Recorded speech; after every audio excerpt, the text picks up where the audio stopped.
Okay. Hello, good people. Nice to see y'all. Some of you I haven't seen in a while, and I was like used to seeing, like, yeah, like the Grinspans and Alex and Idra and a bunch of you guys that I'm like used to seeing more on the regular, and have seen less of you guys this year. So nice to see your faces. Um, and the rest of you also nice to see your faces. Um, so yes, I was just in the kitchen just a few minutes ago and talking to Erica, my wife, because we are also in the same category as you all, which is to say, we have a bar mitzvah on our hands coming up. And she was asking me all kinds of questions that normally I get asked on this Zoom.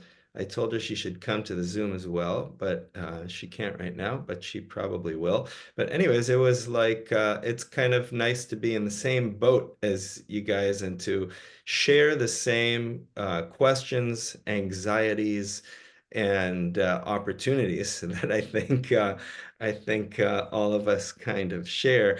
Um, right, which is to say, we're here to figure out how this is all supposed to go down. So, some of you have been through it before. Actually, you guys want to just, why don't we just do a very quick, just unmute for a second and just say how old your kid is and whether you've done this before with us or not. Yeah, Idra, you want to kick us off? Zazo's 12. He'll be 13 in June, but his bar mitzvah is May 17th. And we did it with our older son Boaz on a boat mitzvah, where Misha had to bring the Torah on the subway because there was a marathon and you couldn't get there in the car, which was heroic. And we were grateful that Misha did not miss the boat. No, I did not. All right, Daphne, you guys want to chime in? Did you say Daphna? I did. Hi, that's me. We have not done this before. Amira is 11 and we'll be doing hers at 13. That's our plan. He's in sixth grade at the grade that helps Anna and I kind of understand because we'll hear all that, then we'll know. I'll try and give a kind of broad overview, but we'll figure out who's here and then we'll understand which part of the process we should kind of focus on tonight. So, okay, so Amira's in sixth grade. Yes. Yes, and Zazo's in 7th, so his is imminent. Yes. Great. Steve, you wanna say hi? Sure. Hi. My son Erez is 11, but turning 12 this month. We have no plans whatsoever, but we have been through this once before. We have an older daughter who is turning 16 shortly. And so we planned hers a few years ago. He's in 7th grade. Oh, and Eris is in 7th grade. Yeah. Great. Thank you. Matt? Hi, Matt. Misha is our daughter, not you, Misha. Kate is her mom. She's on mute right now because, oh, there she is. She's got her hands full with the kids, I'm guessing. Misha is 12. She turned 12 in August, and we are thinking the fall, September, but don't have a plan yet. And so I think this is going to be informative. We have not been through this yet. Great, thank you. The other bit of information you guys can add is like Misha, for example, I can tell you is in a group with her friend Georgia, but it's a private group. And so that's another bit of information you guys can give us is some of you guys are in branches with the kids learning in a bigger group, some are learning one-on-one, and some are in smaller groups. So you can throw that information in. Francis? Hi everyone. Sophie, our daughter, is currently in 6th grade.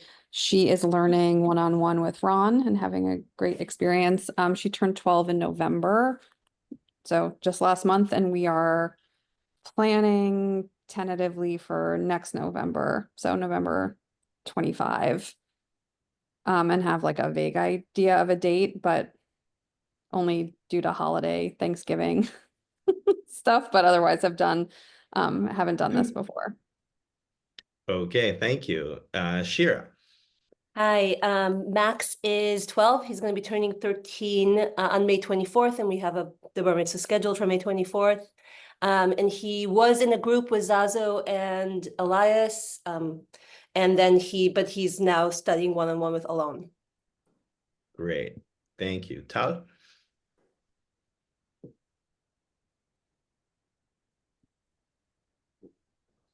You're muted. Hi, I'm Tal. My son, Rafe, and my younger daughter, Shirley, study at Cobble Hill. And Rafe is turning 13 in March, and we are thinking about fall, but don't have a date yet. And I totally owe you a phone call. Yes. Thank you, Tal. Alex? Hi, I'm Alex. So my son Jesse is 11. He's in 6th grade. He's at Cobble Hill. I have been through this before. My daughter Caitlin, who just turned 16 this weekend, had her bat mitzvah a little delayed because of COVID, but we had a beautiful bat mitzvah for her in the spring of 22. I don't even remember now when it was. I think 22. Yeah, May 2022. So yeah, we've been through it. It was wonderful, and we're looking forward to Jesse's. It'll be in probably his birthday's in the summer, and he'll be 13 in 26. So we're looking at probably fall of 26. Caitlin's was at Frankie's, wasn't it? Yeah, Frankie's. Yeah. Yes, Monica and Shai. Hi. So we have Nicolette, our daughter. She's 13, turning 14 soon, and then we have our son Leo, 11, turning 12 soon. Neither of them had a bar mitzvah. Nicoletta is a little late, but we do want to do something for her, even if we're late in the game. And they are studying at your school with Dana, and it's going very well. And we kind of need some guidance as far as what to do next, and we're a little lost. But we really want to do it. Want to do something special. Great, thank you. Adam?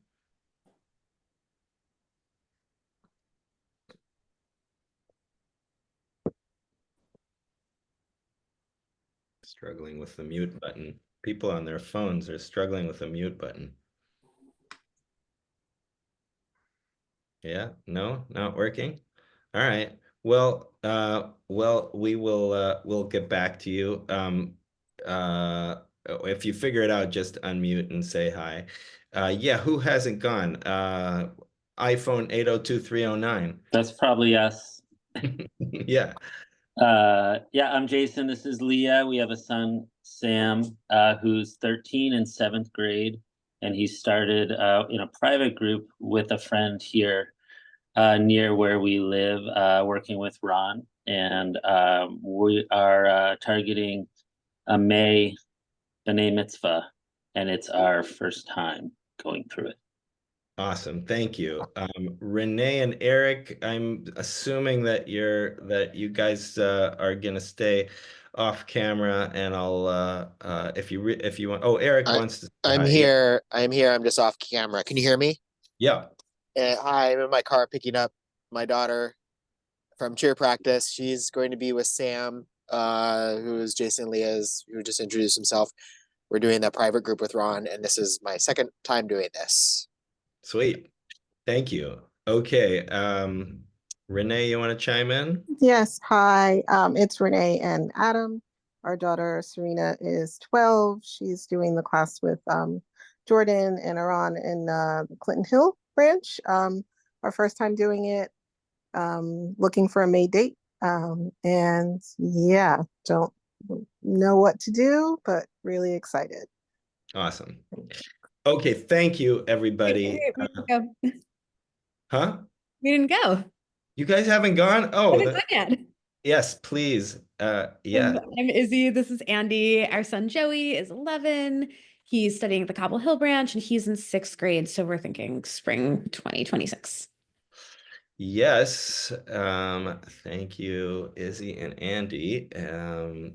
Arnan is also here. Many of you know Arnan, right? If do people know Arnan? If you know Arnan, twiddle your fingers or something. Yes, yeah, some of you do. Arnan, you want to say hi? Yes, my name is Arnan. For people who don't know me, I've been teaching at the school for many years, preparing kids for their bar mitzvah, and also before that. And this year, I also helped Misha run the school. The official title is assistant director. And I manage the branches, and I also teach privately kids for their bar mitzvah. Thank you, Arnan. So yeah, I'm gonna let Arnan in a minute kind of tell us a little bit about the kind of the study piece and how we get people, how we get these kids from wherever they are to where they need to get to for the bar mitzvah. But before, I think let me try and give a general overview now that I understand who's here. And what I think, the way I think we'll play this next 45 minutes or so is I'll try and give a general overview that hits a bunch of different things that I think a lot of you will be thinking about. Arnan will give an overview of what kids do at their actual bar mitzvah and how we work to prepare them, and then we'll just open up for questions and anybody who's got a question. That tends to be in these meetings one of the most effective ways of doing it is just letting people ask questions because most of the questions are going to be relevant to most of the other folks. So, and please don't let me forget, we'll send you an email form also, but we have a slideshow that has a lot of this information that is available, and we can just send you the link to that, and I'll maybe take you through some of that. And then but you should kind of take a look at it on your own time. That'll help you. It'll kind of calm down some of the unknowns. It just gives answers to some of the questions. So maybe what I'll do is I'll start with that, and then we can move on. Move on from there. So here we go. Okay. So, okay, everybody can kind of see this? Yeah. So, this thing tells you all kinds of information. We don't have to go through all of it, but it tells you, what actually is a bar mitzvah, bat mitzvah, bar mitzvah. And then it starts with what are the options, and I think that might be a good place for me to jump in.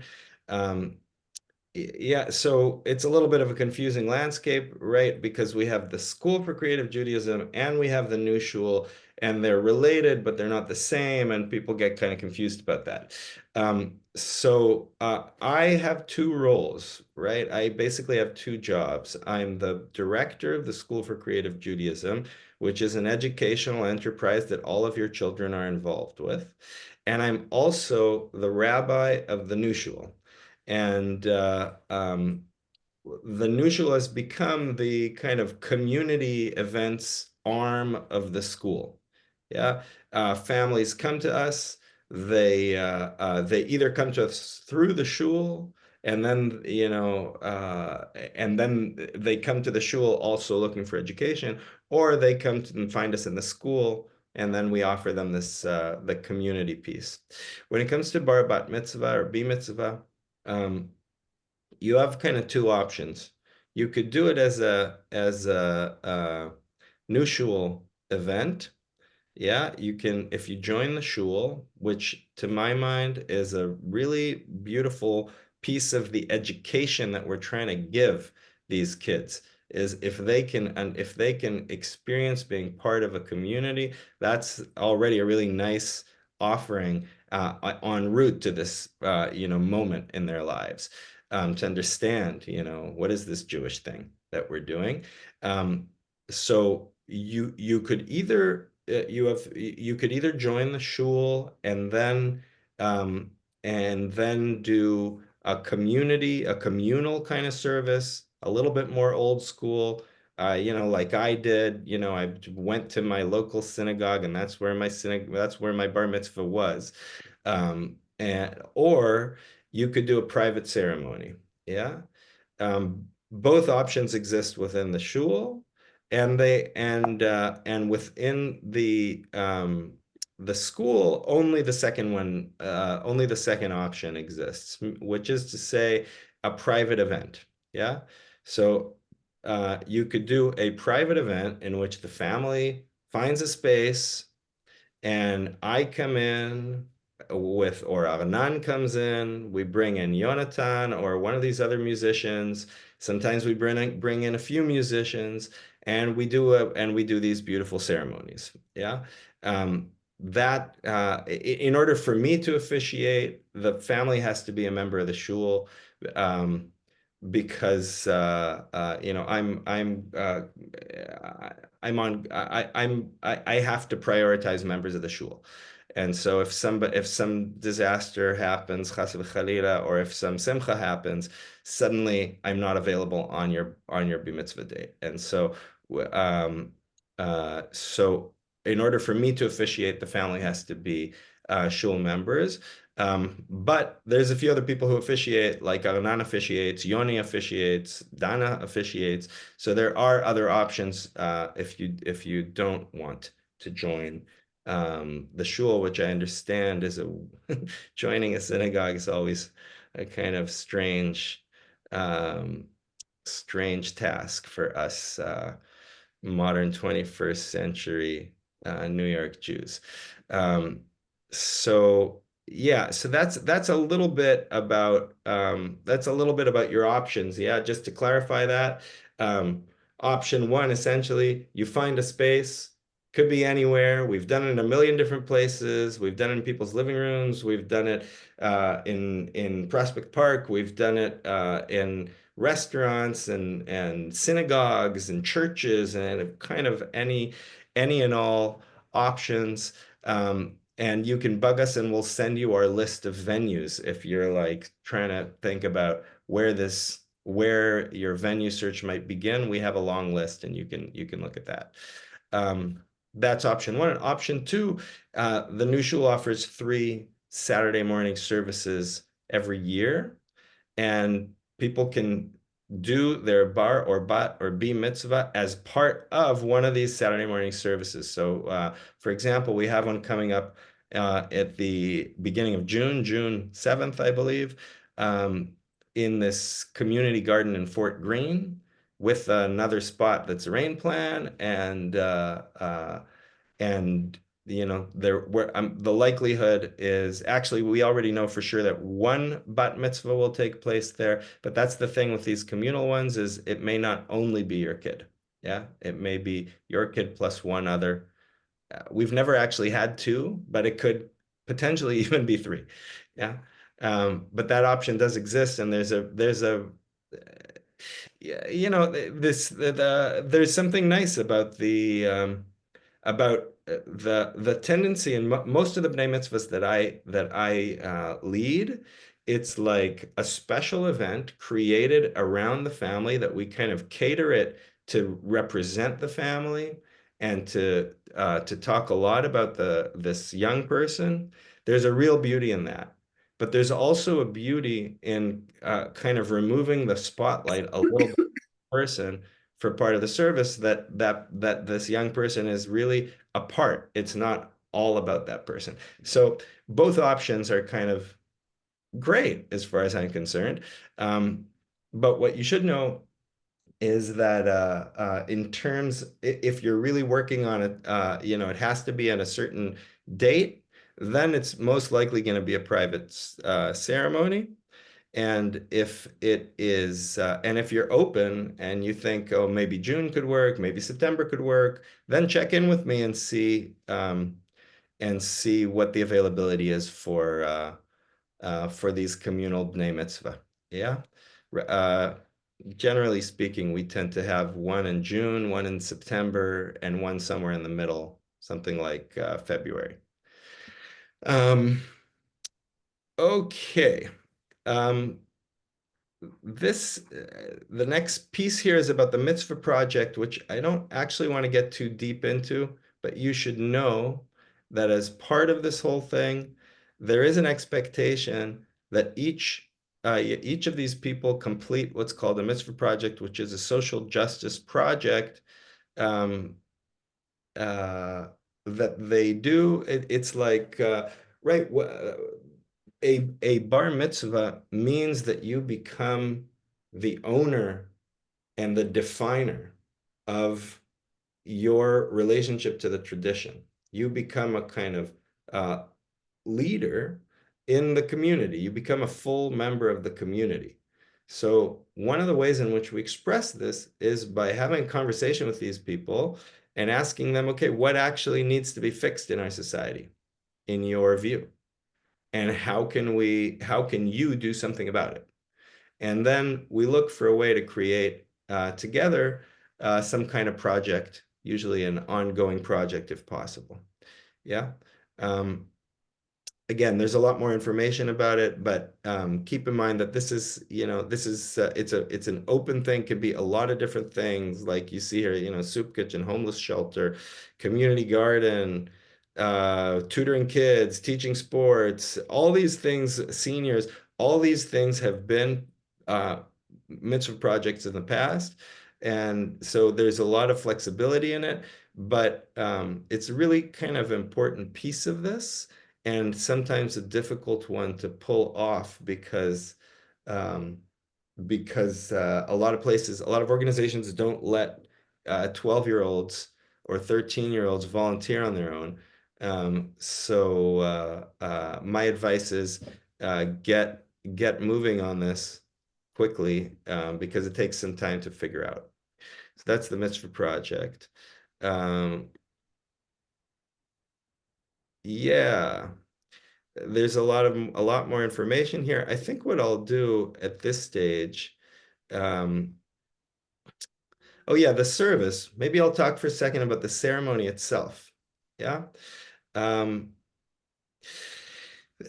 ceremonies are quite similar, whether they're a communal service or a private event, in that we're independent. We don't belong to any of the denominations, but we're closest to Reform Judaism in our sensibilities and in what the prayers kind of look like, and we're very into music.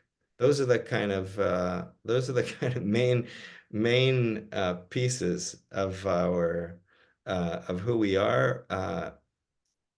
About 95 maybe percent of our B'nai Mitzvah are these kind of pop-up events in which there's the family tells me that there's there's the Jewy people, then there's a lot of kind of not very Jewy Jews who kind of know what's going on, and then there's like a whole contingent of non-Jews who definitely don't know what's going on. So I'm saying this to say whoever's leading the ceremony always brings in people, explains what's happening, helps people. Usually it's me. Yeah, it's like it's a way to bring people in, and that's one of the beautiful things about our ceremonies, and something that people often comment on is the inclusivity of it. So we really make an effort. And the other thing I can say is we really make an effort to reflect the family in the ceremony, which is to say, if if the parents like grew up in going to conservative shul and want more prayers than our kind of skeleton offers, then we add more prayers. And if the family is like less religious, less into the whole God thing, loves, comes from a kind of socialist thing and wants to sing Woody Guthrie, we do that kind of thing as well. So there's a conversation that happens actually. Um, there's a conversation that happens that I think we have this here. There's a kind of timeline that we try and do, right? It's like there's these little milestones. Most of you, from what I heard, are kind of before this 6-month mark, although some of you, Zazo, I know, is coming up in about 6 months. But we want to have a few months before we want to start having that kind of conversation. What kind of ceremony are we looking at here? How much music? How traditional do we want to be versus how innovative or whatever do we want to be? Things like that, right? Say alternative ideas. Sometimes people come to me and say, I don't, can we climb a mountain instead of going to synagogue? And my answer is like, yeah, sure, so long as the Torah is involved and the kid is reading Torah and there's some, and we involve the Jewish elements in it. But that all I'm trying to say is these are conversations to be had, and if you're somewhere around 6 months before or coming upon it, just reach out and reach out to me or to Anan, and we'll have these conversations with you. Yeah. By the time we're about 2 months in, 2 months before the event, then we want to really know what exactly is going step by step. Yeah. So whoever's leading the ceremony, most of them I lead, so I'll come and sit down with you guys, and we'll talk through the ceremony, and we'll make certain decisions about which prayers, even which melodies, things like that. And then there's things that you'll have to think about, like honors, who's doing what, who's raising the Torah, who's wrapping the Torah, who's handing out the candy, are we even throwing candy, all those kinds of fun questions. We'll talk about the musicians and which musicians, things like that. And then a month in, you really want to know, everything's got to be all kind of nailed down. Yeah. So all this stuff, then there's some information about costs here too. What I'm gonna do is I'll kind of stop sharing, and I'm gonna put the link to this thing in the chat. And you guys can kind of take a look at this or that as we go.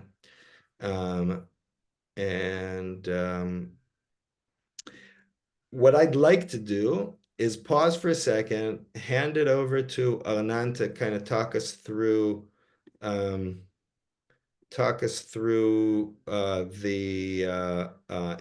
they're actually going to do at the service and how we get them there. And then hear from Saskia for a second, and then open it up for questions. Yeah? Thank you, Misha. So the kids in our congregation, the kids' responsibility, we aim for them to chant from the Torah 12 verses, which is usually 3 aliyahs, and to lead the Shema and the Ve'ahavta, which is a big part in the service, and to lead one Baruch Hu, which is the blessing that you sing before and after reading from the Torah, and to write a Dvar Torah. We don't like to use the word speech. We like to use the traditional way, Dvar Torah, something that they say about the Torah portion, about the story. And that's how we present it. That's their responsibility, but we do aim to teach them all the songs and all the prayers that are part of the service. So we have the bar mitzvahs siddur that we usually use based on traditional siddur that if you go to a synagogue on Shabbat service, a lot of the prayers that we sing, you can hear it also in a synagogue. So the way to get them there usually is by, first of all, starting learning how to read Hebrew. Reading Hebrew really helped them with the Hebrew pronunciation later on.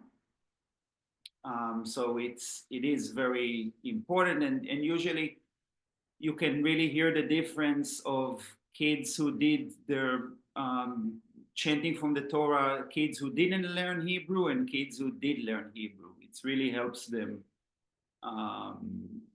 familiar. It get them really, it helps them. And then the Shema and the Ve'ahavta, we learning it as a song, and usually using transliteration. And after they really master the Shema and the Ve'ahavta, we can then teach them the Torah tropes, how to actually look at these little marks that tell them how to chant from the Torah, because the Ve'ahavta is from the Torah. If they know the Ve'ahavta very well, they know the melodies of the Torah very well. So that's kind of like our way to teach them also the tropes. And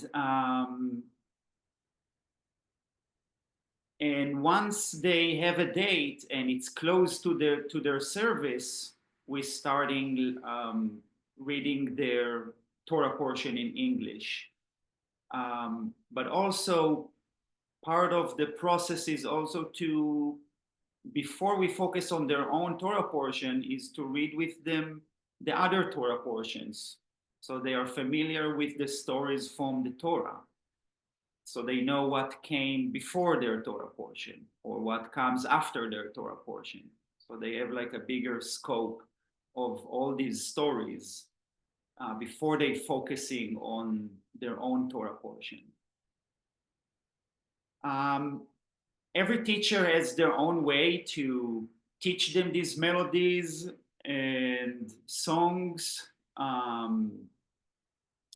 but I can share that, for example, in the branches, we strive for them to know all the blessings and all the songs. So a lot of what we do in the branches, in the B Mitzvah groups, is we just sing together. It's like kind of like a singing group. We just, half of the class is just singing, learning all the prayers. So once they starting focusing on their Torah portion, they already know the things that they need to lead on their bar mitzvah, and what they left with is just learning the story of their Torah portion and the chanting and the tropes, and we write together their Dvar Torah based on the story. Yeah, any questions you have? Hold on, before questions, thanks, Anan. That was great. I just wanna give Saskia a minute to say something, because she's already been through this with 3 of her children, and she was kind enough to jump on, and I just wanted her to share a little bit about her kids' B'nai Mitzvah, just to give you a sense of what this, sometimes it's kind of hard to understand what we mean by this community bar mitzvah versus the private thing. So Saskia has been around the block. Yeah. Yes. So, hi, good evening.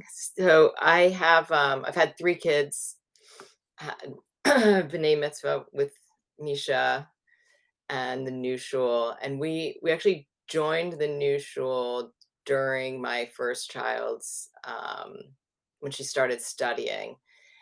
And for us, it was, I think, talking to Misha, one of the reasons we initially did it that way, to be totally honest, was it seemed easier because it's more like a traditional synagogue where you're stepping into something that's already exists, and there's so some of that pressure is off you and off your child because it's sort of a more traditional service that's already happening. They have the siddur, they have the musicians and the Torah and the space, which at the time was really appealing to me, feeling overwhelmed by the whole process. But I think more importantly, what we ended up getting, I think our kids were really comfortable when it was time for them to have their B mitzvahs because they had been to a few, either Shabbat services or been around Misha and the community, that it felt, I think, for them less as a performance or something they were familiar with. Um, I think Misha can attest they were pretty relaxed when the day came, which was nice, and they knew people, and they felt. I think a lot of kids in Brooklyn, like us, some kids have never really been to synagogue and been to many Shabbat services. So, like, the kids don't know what to expect. Um, and when you do it as part of the community, it's sort of like you're connecting to a larger Jewish community and more of a tradition than a one-off event. Um, and I think since then we've been fairly active and try to go to other Shabbats, and it feels kind of natural to our kids now, that that's something once in a while you do, and they kind of like it. I think they socialize. They know some people, and I think they feel um, very connected to like a larger Jewish community. And when they go now, they on the high holidays, or if we go to a Shabbat, like we're having this Friday, um, I think they're really into the fact that they can participate and they remember what they learned and feel real ownership, um, of their Judaism. My kid's screaming. Yeah, so it's a really, and you have Rabbi Misha to officiate, and you have like a whole system helping you figure it out. So for us, it was a really great experience that continued to be part of our family moving forward, which I think is hard to keep going on your own for some people. Like my husband's Muslim, so I really felt like I needed some sort of structure if I was going to maintain a sense of Judaism for my kids beyond their B'nai Mitzvah in a very open way. So, Thanks so much, Saskia. Yeah. any questions? I'm here. Yeah, that's great. Thank you so much. Yeah, I should say that Saskia's son Sai, what for us, when we know we've like really nailed it, is if the kid comes back to do stuff in the synagogue, and on Rosh Hashanah, Sai came back to chant Torah. He learned a whole new aliyah for Rosh Hashanah and came back and chanted, and that was like, and we had three of those kids this year, 14-year-olds who came back to chant. So that was like, Really, really And exciting. I should say the musicians, I mean, you probably can do this even if you're not in community, but the musicians for us who, we didn't have to arrange them, who showed up on the day of, were just incredible. I mean, it was really, really amazing. And all of our families that come from, we have a large group from Iran who had, never even been to a B'nai Mitzvah before. And then some that were like more conservative, and everybody was just blown away. So, and we are having am I allowed to plug the Shabbat? Yeah, please plug the Shabbat, and then we'll open for questions. Okay, so Friday night in Fort Greene, we're having a community Shabbat. This is the second one we've done.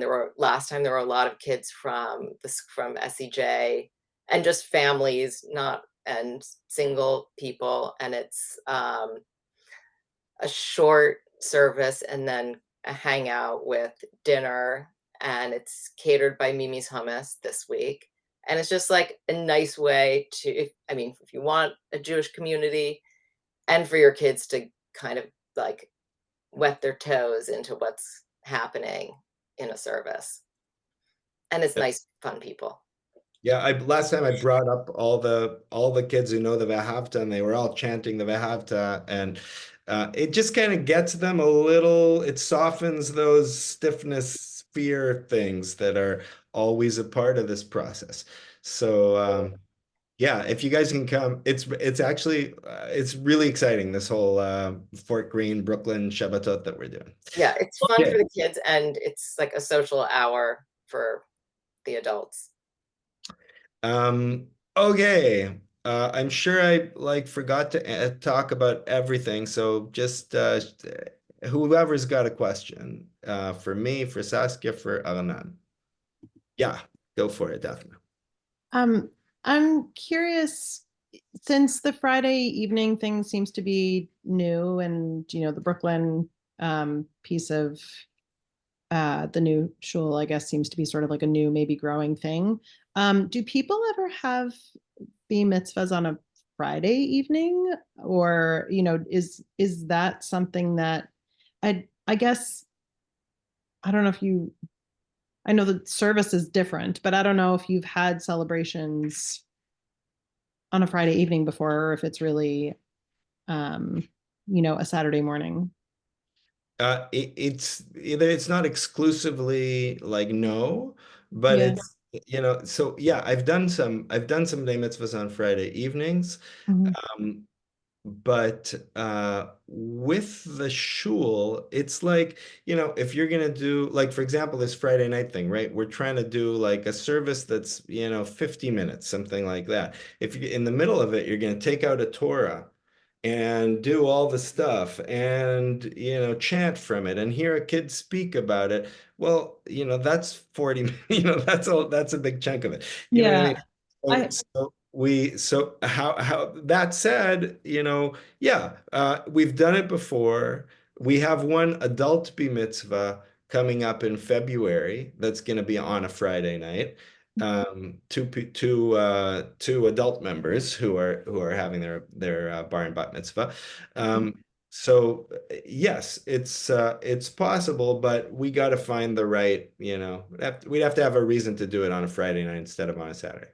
Right. And maybe this is sort of a helpful question to other people, but I guess, the reason that I'm asking is, if there's only 3 opportunities during the year to do something at the shul, I guess my mind is sort of going to like, well, how do I create, or is it possible to create another opportunity if that's not the right timing for us? If, you're doing it in June, but her birthday is in July. And also, that's one question. If we want to do something at the shul or with the shul versus a private event. And then along those lines, just for scheduling purposes, to what degree do you try to have the child talk about the parsha from their birthday, or like the time around their birthday, versus if you don't do the bat mitzvah in July, which is her birthday, and you decide to do it in February instead, do you still sort of, is there some connection to their birthday parsha or not really?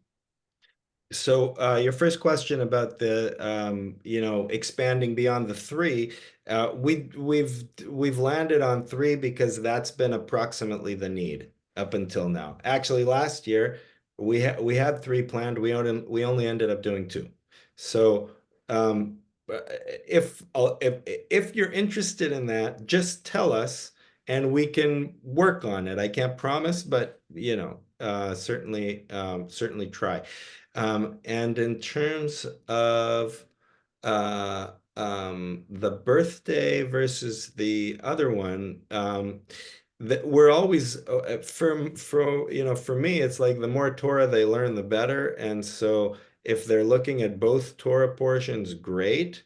If they're interested in that, we tend to, the key with this whole B bar bat mitzvah thing is to listen to the kid, right? It's like you really want to kind of get a sense of where the kid, uh, where this young person is feeling it and where they want to go. And that's what the teachers are doing.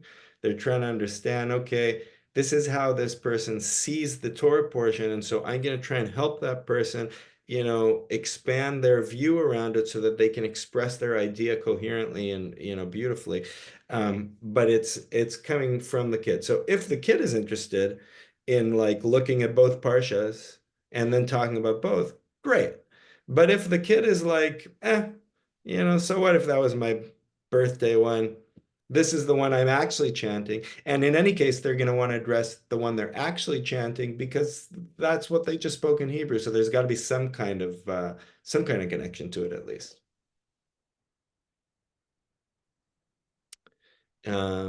Yes. Who else?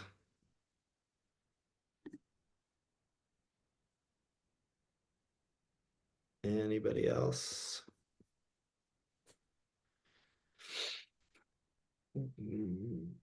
Or if anybody's like, you didn't talk about this, just say that, and I can talk about it.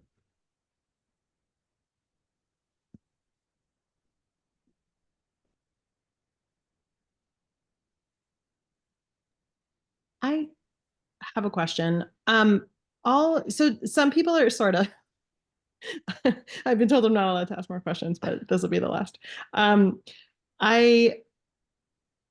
How can you talk about the difference between the people who are doing private study and the people who are doing the group study? And I mean, I'm sure that there's sort of a maybe more customized approach, or maybe the families want more of this or less of that. But are there things that kids who do the groups end up also working sort of one-on-one with one of the teachers to learn their Torah portion a little bit better, or like work on their Dvar Torah or things like that? Can you talk a little bit about, how kids prepare in different ways? Everybody, kids in the groups also do one-on-one. You need some time one-on-one. And actually, someone sent me a note. Dana sent me a note today asking when the one-on-one is supposed to start, right? Which is because her daughter is with Matt and Kate's daughter, and their B'nai Mitzvahs are in separate times. So, so I'll address that. I'll address that question. First of all, if you're in a group, you will also need one-on-one time. Because you have your own Torah portion, and because you need to think, they need to think individually about what this event means to them. And so you need at least some one-on-one time. Sometimes we try and minimize it. Often in the case of like financial considerations, we'll try and keep it to, 2-3 months if that's like a big, because it costs money, right? It costs the one-on-ones are an additional expense beyond the group. Yeah. And so people always kind of try and figure out the balance between, I want them to stay in the group because it's a communal experience, but I also only have so much cash. and the school can only help me up to this degree, so we're always kind of working those considerations. Sometimes we'll get a kid who both the teacher and the parents feel like this person uh, actually would really benefit from 12 months of one-on-one, and in that case, we might consider saying, okay, we're going to break up the group and just go to one-on-ones. Or we might say, like this person's going to do the group, but they're going to have a long stretch of one-on-one because we actually think that kid's going to learn better that way. And it's going to be a deeper experience for them. So all to say, these are live questions that we figure out sort of as we go with input from the teacher and the parents and me, and we kind of we make those decisions together. But generally speaking, it's like you need at least, let's say, 3 months of one-on-ones. I have a question. It might be a little granular. So for the people who are watching, for the people in the audience, are there do they get sort of, do they know what's going on, or is there a sidurim that you're giving to them, or should we sort of construct something that will explain to them what's going on and sort of kind of put it in context? We can share with you the sidur. Everybody has a sidur. Okay. Yeah. We have a kind of standard prayer book. Yeah. And then sometimes if we want to add certain prayers, so then there'll be an insert with more prayers. But everybody's got it. And in these booklets also, there's like a front page or a second, third page kind of thing that explains a lot of the terminology for people who don't know what a bar mitzvah is, what Torah is, what an aliyah is, all those pieces, just these kind of simple explanations to what the things are. And, as we go, we're explaining. And explaining is the wrong word, actually. I would say, we're offering them a way to look at this next prayer. They have it there in the booklet, in the transliteration and in translation into English. But, if you're looking at a prayer book and it says, "Hear, O Israel, Adonai is our God, Adonai is one," that doesn't necessarily communicate what it means to me, to Anan, to you, So there's some communication that happens in order to try and communicate something about what these prayers are as we're doing them. Yeah, so putting everything in context so they know sort of what they're seeing. Exactly. Yes. Okay.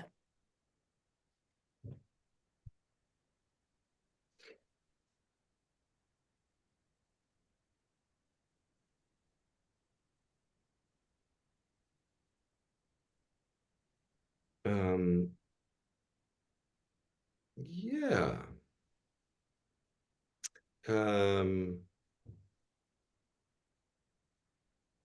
What else can I tell you? If your kid's in a group, if your child is in a group, then there's also a question of who's going to work one-on-one with that person. Sometimes we can get the person who's teaching the group to teach, but otherwise we'll have a conversation about who else is available that would be a good fit, things like that. Anan, what am I forgetting here?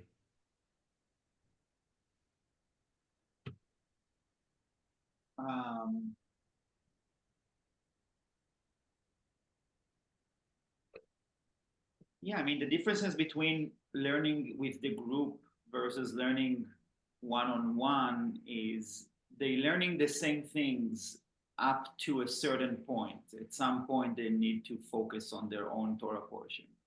But up to a certain point is just the difference of learning the same things in a community versus learning it on your own. Just to, I don't know, maybe clarify your answer to Daphna. Right. Right. Yeah, that's a really interesting piece of this whole enterprise, really, is the question of self-actualization versus community, right? These are both really important pieces of the mitzvah, right? A bar mitzvah is a person who's asked themselves, who am I? How did I get here? And then, right? And goes through a personal process and then comes and shares that, right? So both of these are really important elements of the experience, right? There's something that goes on internally, and then there's a sharing. And the question of sharing, that's in a way why we're giving you guys options for, different versions of community to choose from, because it's a really important piece of it. Judaism, yes, it's a faith, it's a religion, it's got that whole thing.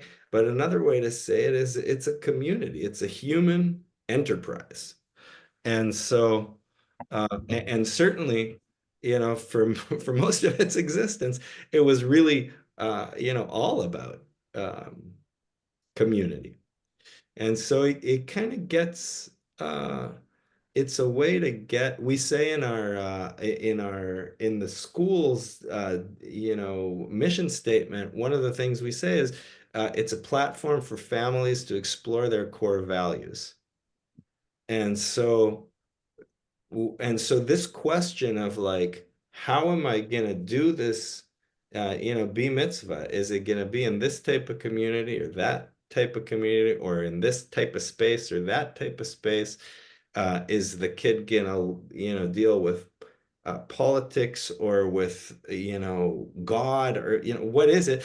All of those things are in a way, they're family conversations. And it's in a way one of the first times that this, you know, this kid who was, a toddler 2 seconds ago is suddenly participating in that conversation. And with that, I will thank you all and ask you, one question that people ask me a lot is about scheduling and how to determine and all those kind of things. You can reach out to us, but my advice in general is to reach out to us and try and save some dates, like a couple dates. If you're doing a private ceremony, save a couple dates in the general time frame. That way, when it's if somebody else asks us about those dates, then we can go back to you and ask you. But then at least you have something, because things fill up. People tend to want to do bnei mitzvahs in the spring and in the fall primarily, and so those seasons get filled up. And so throw out some dates just so that you got something. I can tell you that this May is already pretty full. So if you're thinking about this May, reach out pretty quickly. And on that more mundane note, thank you all very much. Toda rabah. And yeah, it's like for us, this is like really amazing work, and we really love being in these conversations with you all. So thank you all so much. Thank you. See you Friday. Okay, great. Thank you. Bye, Leithout.